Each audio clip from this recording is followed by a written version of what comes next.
How to make Twitch webcam overlay in Canva fast and easy. Hello guys, in today's video I'm going to show you how to make your webcam overlay for Twitch in 1 minute. So all what you have to do, go to Canva. As you can see, this is the home page.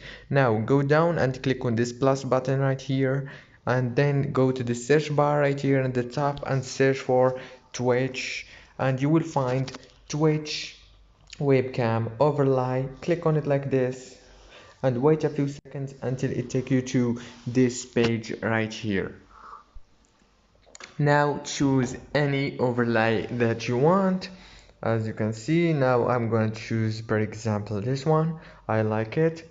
And you can change the text. You can add your text, your name, your information here. And after you finish, click download from here and choose the download option. If this video was helpful for you, please don't forget to like and subscribe.